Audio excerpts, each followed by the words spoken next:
But I really couldn't talk to my mum about it because, like, you know, when you're Asian, once you start leaking, they start creeping, looking for your arranged marriage.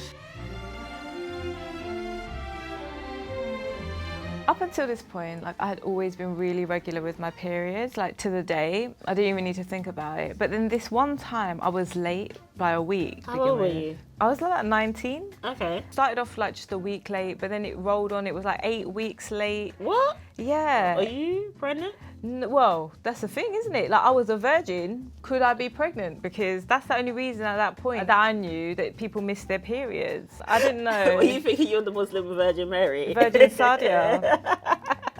I didn't want to tell my parents because then they would have been like, well, where's all the other periods? Why didn't you tell us? If this period just came out of nowhere. Yeah, I'm missing my period, but you ain't never had your period. But I really couldn't talk to my mum about it because, like, you know, when you're Asian, once you start leaking, they start creeping, looking for your arranged marriage. Get that ring. You know, so like, it's weird. You can't go to the doctors and be like, am I pregnant? When you ain't had no sex, like, have I sat on some sperm and I didn't know about it? Like, that was really fertile because it stays in your body for like 3 days as well. Like, do you know that? No, I didn't know that. Yes. Okay. So you need a morning after pill. How would I tell the daddy when I didn't know who it was? So that's a whole other kind of conundrum. Who is the daddy? Like, who is the daddy? End up on Jeremy Kyle. Then my parents would definitely have found out. But I was going to speak to my friend and she was like, you know, just try and relax. So I took her advice and I went for a swim, started chilling out in a jacuzzi. It was really relaxing and it was all bubbling up.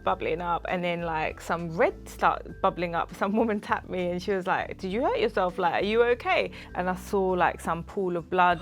I was like, yes! How many people were in the jacuzzi? Like 3. But then they moved quick time. They were just gone. Of course they would. Yeah. So you stayed in the jacuzzi? I did indeed. Like, oh my God. I was so relaxed at that point. The weight of the world was off my shoulders. Did you tell anyone that was you? When I left, I said, you might want to clean that pool. I think someone's had an accident.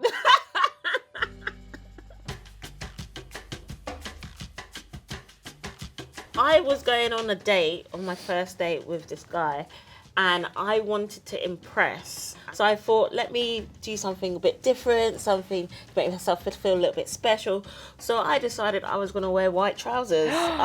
Brave move. You know, you've got those trousers that you're like, I'm going to wear them one day. One day. And so this special occasion was this first date. And I realised that I had come on my period on my way to this date. And I went into a restaurant. I was desperate for a tampon or a pad.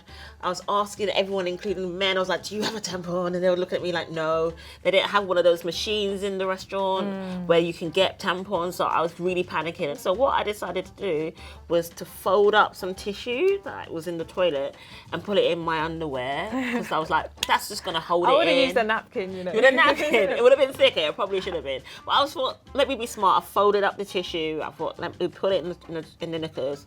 It will be fine for the date. So I went and met this guy. We turned up at this place and it was probably the most poshest, bougiest restaurant I've ever seen. There was chandeliers, they had white sofas. What? I know, it was matching Oh my with God. the sofas. Sat down, we started having a meal and everything was going okay. But then I realised that I was feeling a bit like moist. Oh, and no. I looked down and I saw that how, when I slid, that how there was... Yeah, there was a patch. There was a patch. So I was trying to cover it up and I was trying to be like incognito, but you could see that something was going on because I was paying more attention to the sofa than to him. So when he went to the bathroom, I was like, I need to come up with a plan. I need to do something really quickly. And my mind went crazy. I'm not going to lie to you. My plan of action was to cut out the blood stain on the white sofa. What? I know. I went crazy. I told you. Covered it up with a cushion. What's smart? Let's cut out a sofa. No. I'm like, why do people not have black sofas? Period-friendly sofas. That would be the great thing. Well, he came back. I was just like, let's carry on the day. We're having a good time.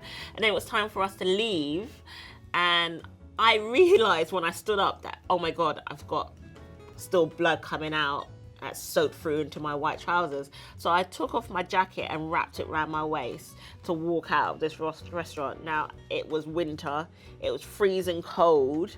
And he's looking at me like I'm crazy because I've got no jacket on. Did he not put his arms around you or something? No, he wasn't that nice. So he's like, is everything okay? I was like, no, everything's perfectly fine. It's just that you're making me really hot. He thought he was going to get some, but trust me, he wasn't getting any. Never saw him again, never went to this restaurant again. So... Can we go back there and see what happened? No. They probably have me on CCTV somewhere, just like, never let this puss in there, just on their wall, just A like. picture in the toilet. Yeah. If you could do it again, what would you have done differently? Wore black trousers. But you are going to wear white on your wedding, innit? No. Huh?